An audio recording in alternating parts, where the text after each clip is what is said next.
You did something wrong once as a kid, broke a rule, hurt a friend, failed a test you should have passed, and the person who was supposed to hold you accountable defended you instead. The teacher was picking on you. The friend was jealous. The test was unfair. Whatever it wasn't your fault. This didn't happen once. It happened every time. You grew up into an adult who quietly knows in some deep place when you've done something wrong, but a louder voice, one that's been running since childhood, always finds the reason it wasn't. That voice isn't yours. It was installed. If you grew up with a parent who defended you no matter what you did, who never let a teacher, a friend, a coach, or a stranger hold you accountable to anything, the psychology underneath that pattern isn't what most people assume. It looks like love. It was performed as love. But the effect on the child was something else entirely. Almost no one has named this pattern honestly, and if you're an adult still trying to figure out why you can't quite trust your own read on your own behavior, this is probably why. Here's the thing nobody talks about. A parent who defends every mistake their child makes isn't defending the child. They're defending their own image of themselves as a parent. The child's misbehavior, from that parent's perspective, is a threat to the parent's identity. So the parent redirects. The teacher becomes the problem. The friend becomes the problem. The world becomes the problem. Anything except the child. Because if the child made a mistake, the parent would have to face something about themselves. The child growing up inside this pattern learns something very specific. They learn that the world will always contain a version of events in which they weren't responsible. They learn that accountability is something other people are trying to impose on them unfairly. They also learn, quietly, that the person who was supposed to love them accurately never actually saw them. Both lessons install at once. The adult carries both.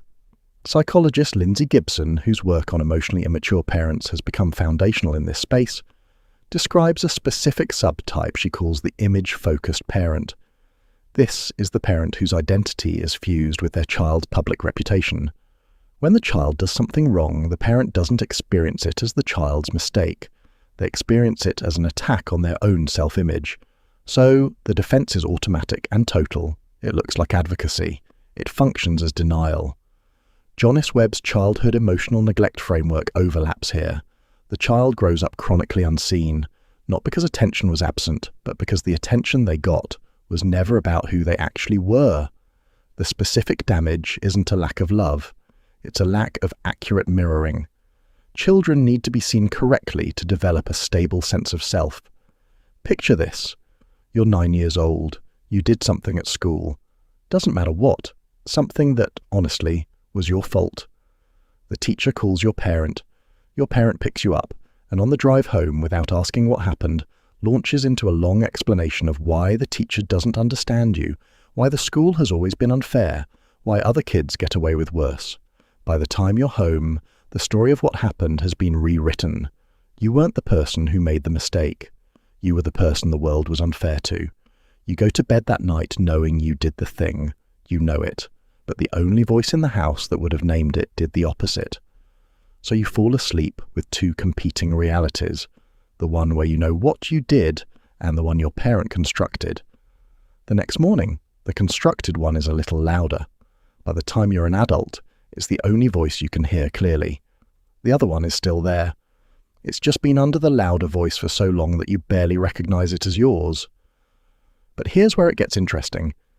The adult who grew up like this often develops what could be called a double consciousness about their own behavior. Some part of them still knows, quietly, when they've done something wrong. That knowing didn't get erased. It got buried under decades of reflexive defense. These adults often experience a strange internal conflict, feeling defensive and guilty at the same time, defending themselves out loud while quietly knowing the defense doesn't hold. This isn't hypocrisy. It's the exact developmental legacy of being defended when you should have been corrected. But there's more going on than internal conflict. These adults often struggle in relationships in a specific way. Feedback lands wrong. Any criticism, no matter how gently offered, triggers the auto-defense the parent installed decades ago. The partner or friend didn't know they were pressing a button that was wired in a childhood they weren't part of. From inside, the adult often can't distinguish between a friend who is being unfair and a friend who is telling them something they need to hear. Both feel the same. Both trigger the same protection. The honest friends often drift away. And here's the kicker. The cultural framing of these parents has been almost entirely as devoted. They're the parents who show up. They're the parents who advocate. They're seen by other adults as the model of parental love. Almost no one names the cost. The child, from inside, knows the cost. They just don't have language for it. They grow up quietly wondering why they can't trust their own judgment, why they feel simultaneously entitled and ashamed. The pattern is the answer. Almost no one ever tells them. Now let's be honest, not every parent who defends their child is doing this. There are situations where the child really was treated unfairly, where the teacher really was in the wrong, where the parent's defense was accurate and appropriate. This video isn't about those situations. It's about the pattern, the parent who defended you every single time, regardless of what actually happened, in a way that never let you experience a real consequence for a real mistake. If your childhood contained both, some real defense, some real accountability, the reframe here probably doesn't apply to you. If your childhood contained only defense, you probably already recognized yourself several beats ago. But for the adults raised inside this pattern, here's what's happening. You're not entitled. You're not weak. You're not fundamentally selfish or immature. You're someone whose developmental need to be seen accurately went unmet for the entire length of your childhood, and the auto-defense your parent installed is still running today because it was installed before you had a choice. The double consciousness you carry, knowing you were wrong while defending yourself anyway, isn't a character flaw. It's the specific legacy of the parenting you got. The work isn't to stop defending yourself. The work is to notice when the auto-defense fires that it's older than the situation you're in, and to make a little space for the quieter voice that has always known when you were wrong. That voice is you. It survived. It's been waiting to be trusted. There's something quietly true about the child who was defended blindly. They grew up loved in a way. They grew up loyal to a version of themselves that never quite matched the version they actually were. And now, decades later, they are the only person alive who can begin to bring those two versions back together. The one their parent constructed, and the one they've always quietly known they were. If you've spent your adult life caught between reflexive defensiveness and quiet self-knowledge, this might be the moment to consider that the defensiveness isn't your character. It's an inheritance. And inheritances can be examined, questioned, and, over time, put down. You're not entitled. You're not selfish. You're not fundamentally broken. You're someone whose parents' defense of you cost you the accurate mirror every child needs.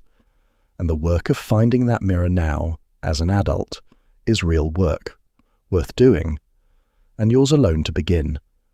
If you're the person I've been describing for the last 8 minutes, the one who grew up with a parent who defended every mistake you made, and who has spent your adult life quietly wondering why you can't trust your own read on your own behavior, I want you to hear this clearly. What happened to you is real. The double consciousness is real. The confusion isn't a character flaw, it's a legacy.